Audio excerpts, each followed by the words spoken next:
He was thrown out of a luxury hotel, handcuffed, and humiliated in front of hundreds of people, all because he was black. The police refused to listen to him, and the hotel staff mocked his attempts to defend his dignity.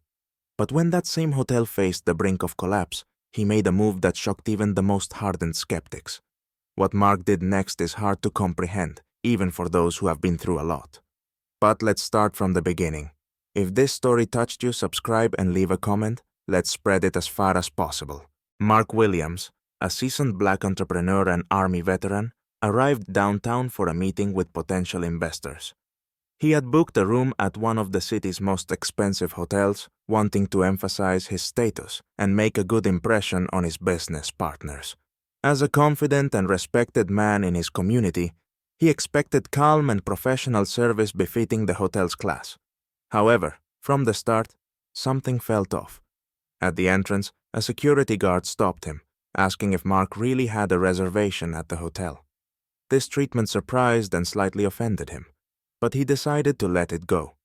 Unfortunately, such situations had happened in his life before, and he had learned to brush off small insults.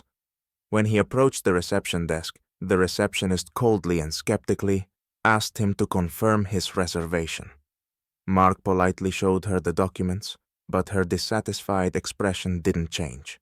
It seemed to him that every step he took was being scrutinized by the staff and guests, as if they didn't expect to see a black man dressed in an expensive suit there. Despite this, Mark continued his stay at the hotel, hoping such trivialities wouldn't affect the important business he came for. After a successful meeting with partners, late that evening, he returned to the hotel, tired but pleased with his work. Upon reaching his room, Mark unexpectedly found that his keycard no longer worked. At first, he thought it was a technical error and headed to reception. Another staff member, a middle-aged man with a stern face, was at the desk. He looked at Mark with obvious distrust and, without further ado, declared that his reservation had been cancelled and the hotel could no longer accommodate him. Mark, shocked, asked what had happened, but was told there were internal reasons, though no details were provided. Mark tried to explain that he had paid for the room and that this approach violated his rights as a customer, but his words had no effect. At that moment, the security guard who had met Mark at the entrance approached the desk and, looking him straight in the eye, ordered him to leave the building. The guard was rough and forceful, as if Mark were a criminal, not a guest. When Mark refused to leave without an explanation and asked on what grounds they were ejecting him, the guard grabbed his arm and tried to forcibly remove him from the hotel. Stunned by such treatment, Mark resisted. At that moment, someone from the staff called the police. When the police arrived, they didn't attempt to listen to Mark. They immediately focused on the guard and hotel staff, who claimed that Mark was creating a threat and refusing to leave the premises. Without any attempt to investigate the situation, the police quickly handcuffed him and escorted him outside, accusing him of resisting and behaving aggressively. Standing on the sidewalk under the cold stares of passers-by, Mark felt humiliated and furious. He knew that at the root of everything was nothing more than racial prejudice.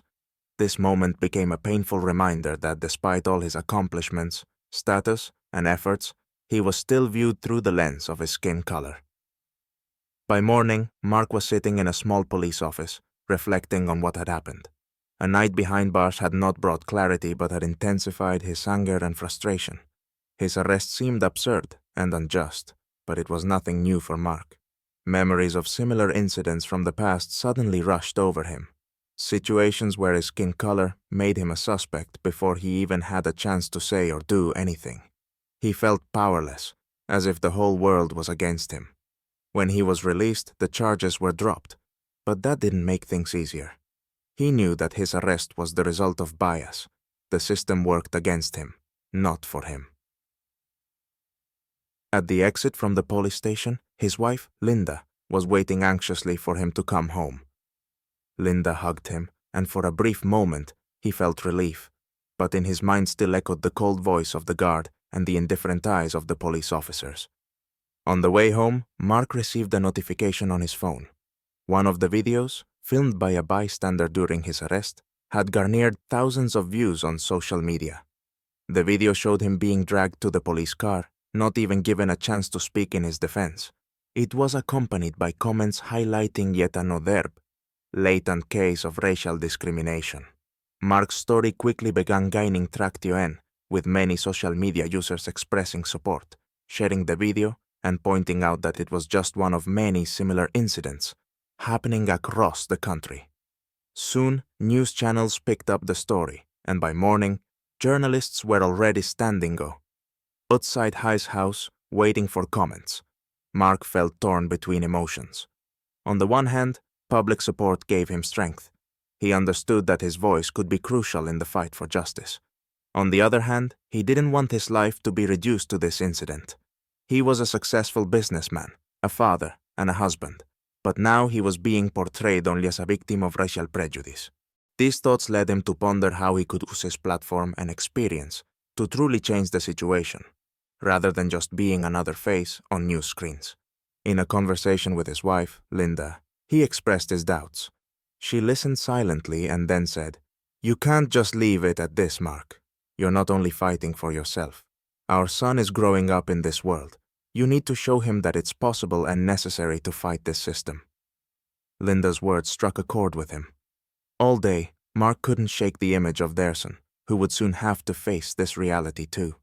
Mark understood that if he gave up now, it would set a bad example for future generations. He couldn't let the system defeat him. His decision didn't take long to form. He refused to simply let it be and decided to act. Seeking justice through the courts seemed like a long and exhausting process that wouldn't necessarily lead to real change. Mark needed something more.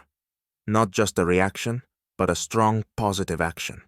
The community support he had received through social media began to play a significant role.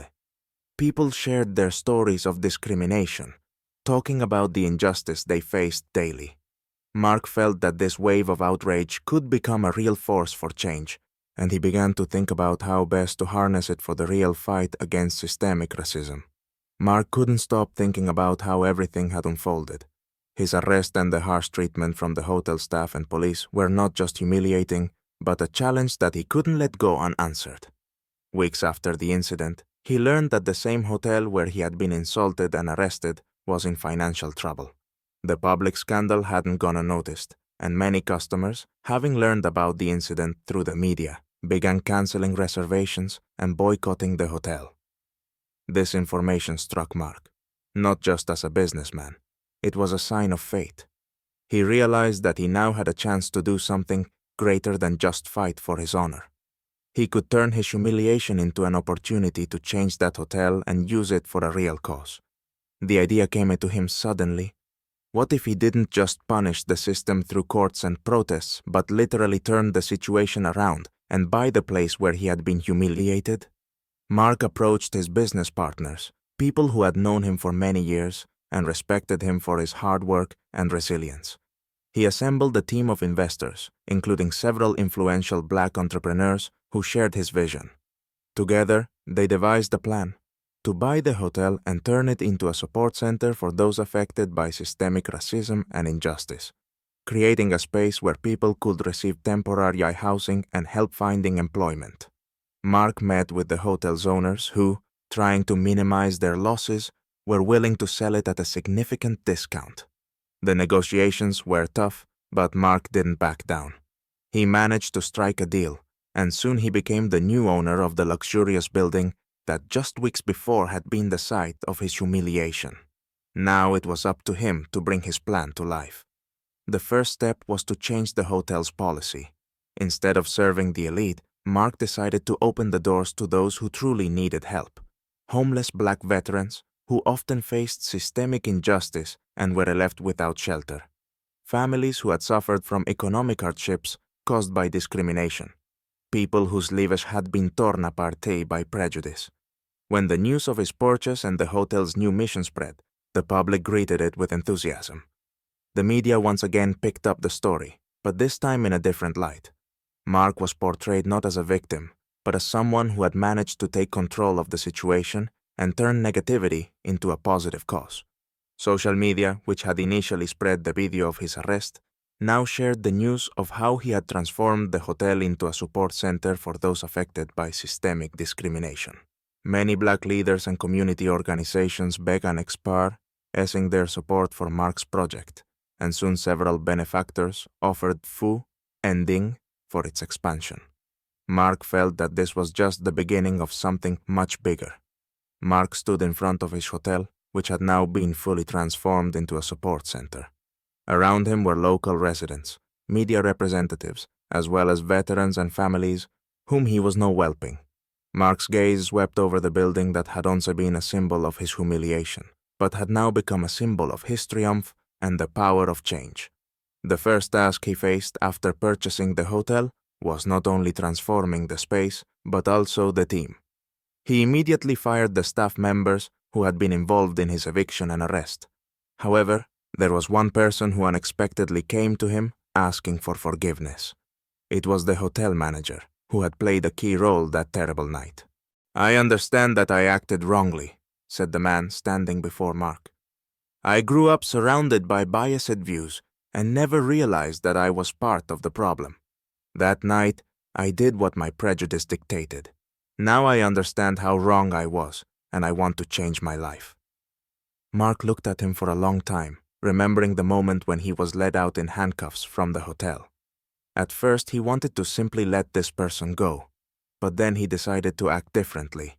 Instead of firing him outright, Mark offered him a chance to undergo anti-racist training and participate in community projects aimed at combating prejudice. "You'll stay here, but only if you understand that the fight for justice begins with accepting your own responsibility. We are all learning and changing, and you are no exception," Mark said. This act of forgiveness was an important step, not only for the manager but also for Mark himself. It wasn't weakness or concession. It was a step toward changing not only structures but also the people within those structures. The manager agreed and began his journey of rethinking, becoming an active participant in the program organized by Mark and his team. Meanwhile, the hotel continued to transform. It was now a place where homeless Black veterans, single mothers, and families affected by systemic injustice could find refuge and support. The hotel hosted employment programs, educational courses, and training for those who had lost their chances at a successful life due to discrimination. Instead of rooms for the elite, the building now housed the temporary accommodations, offices for community organizations, and spaces for meetings and training. Mark became the face of a new wave of community support. His story inspired many, and the hotel attracted attention not only from the media, but also from government organizations, which began to consider it a model for similar projects across the country. His name became a symbol of how one person could turn injustice into a force for change. At the opening of the center, Mark gave a short but powerful speech. "What happened here to me was not an isolated incident, but I decided that my story wouldn't end with that moment when I was humiliated and thrown behind bars. Instead, it continues here, where we are now building a future for those who have also faced injustice. This hotel is now a symbol of hope and support for all who have been rejected by the system." His words were met with thunderous applause. Among the audience were those who had recently been fighting for their rights. Now they saw Mark not just as a businessman, but as a leader who was ready to help others rise. In the following months, the hotel became a successful social center, and Mark's project began spreading to other cities. The media and social networks continued to support his mission, sharing inspiring stories of those who had been helped by the center. Mark knew that there was still a lot of work ahead, but now he was confident that his actions were not in vain. He felt not only like a victor but like someone who had truly changed the lives of many people. This was not just his personal triumphant comeback suck. It was the rebirth of an entire community that had finally received what it had always deserved: justice, support, and a chance for a better future. After that tense meeting, Jason felt completely drained. He had the feeling that he was fighting on two fronts, against Michael and against a system that seemed to give Michael all the tools for manipulation. He knew that his next step would have to be careful and well thought out. If he made another mistake, it could cost him not only his job, but his reputation. Returning home, Jason was lost in thought. He sat at the table, resting his head on his hands, and quietly sighed. Letitia, his wife, immediately noticed his despondency. She approached him and placed a hand on his shoulder, gently asking, "What happened?" Jason initially didn't want to worry her, but then he decided to share what had happened at the store. He explained in detail how Michael had sabotaged his work, how he had tried to set him up with the schedules, and how at the meeting he had tried to portray him as incompetent. Letitia listened silently, letting him pour out all his emotions.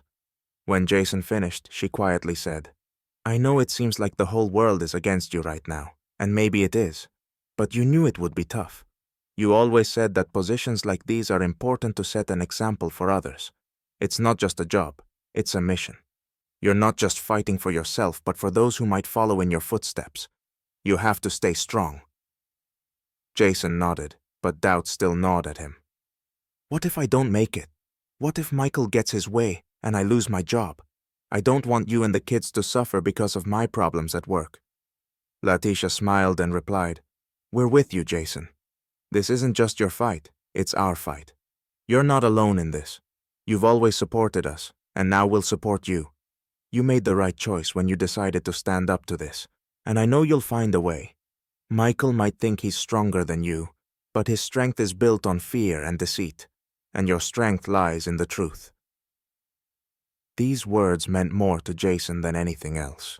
He felt that despite all the external chaos, he had a reliable support system, his family. This gave him confidence. He no longer felt alone in this fight. He had a clear plan, not to give in to provocations and continue to do his job with honor and dignity, while staying alert and closely monitoring Michael's every move. Before going to bed, Jason went to his sleeping daughter and looked at her.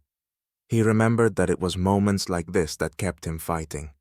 He knew that every step he took was important for her future, and for the future of other children who might one day face the same challenges he was facing now. And this moment finally convinced him that he had no right to give up. Jason decided that the next day would be a new beginning. He would not only deal with the problems Michael had created, but also start acting proactively. A big battle lay ahead, but he was ready. With the support of his family, Jason felt the strength to move forward, despite all the obstacles that were placed in his way. The next day, Jason came to the store with a clear goal: to regain control of the situation. However, the atmosphere inside the store was becoming increasingly hostile. Michael continued his covert campaign to undermine Jason's reputation, but now some employees began to openly take Michael's side. Among them was Tom, a young and ambitious employee who had worked in the store for several years and hoped for a promotion. He saw Jason as a threat to his plans and wanted to earn Michael's favor, believing that Michael could help him advance up the career ladder. Tom began actively undermining Jason's authority by spreading rumors among the staff. He told colleagues that Jason wasn't capable of handling his responsibilities, that he lacked sufficient experience for a leadership position, and that all the problems in the store had started with his arrival. Under his influence, some employees began to distance themselves from Jason, fearing to align with someone who might soon be fired. One of the key moments was a conversation Tom had with a group of cashiers during their break. "Listen, I've got nothing against Jason personally, but let's be honest," Tom began. "Since he came, everything's gone downhill. Schedules, deliveries, customer service. He just doesn't know how things work here. I don't see why we should suffer for that." The cashiers, tired of constant changes and the tense work environment, began to agree with Tom. One of the cashiers, Sarah, nodded and said, "Yeah, I've noticed things have gotten harder too. But what can we do? He's still our boss."